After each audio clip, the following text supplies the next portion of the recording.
يلومونني بالزين يا محمد بن شروح، يلومونني بالزين يا محمد بن شروح، عسى لا يمي بالزين يبطي ريح فراش، هبيل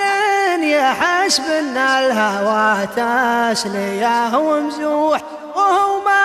دارا وقعه مثل رمية الرشاش، تسير القدم من حيث ما هي تسير الروح، ويظهر على وجه الشقي ما يكون الجاش، وانا من عرفت الليل محتاه قبل ما اروح، وانا من طوال الحب لا غرفة الانعاش، ولو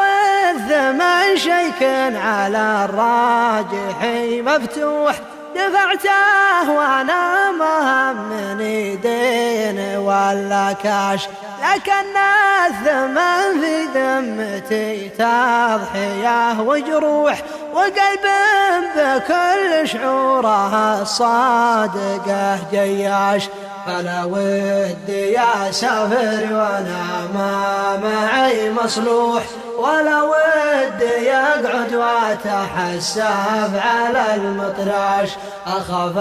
اتوهق واللقا ما هو مسموح، واخاف التقي به وابلش بخدش ولا لاش، ما دام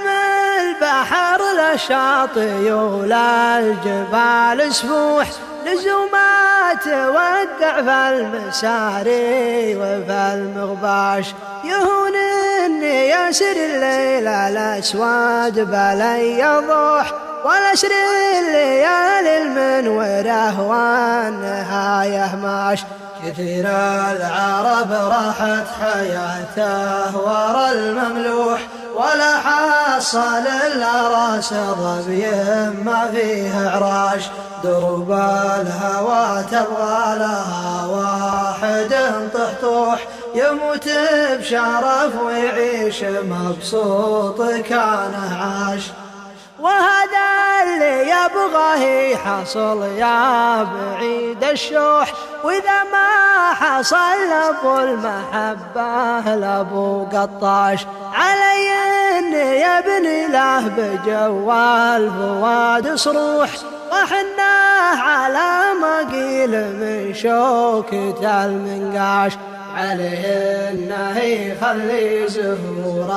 الربيع تفوح، ويسقي عروق بين عوج الضلوع طاش، علشان لا من قام بارك سماه يلوح، اقول اسعد الله انه يجي من مطر هرشاش، اقول اسعد الله انه يجي من مطر هرشاش.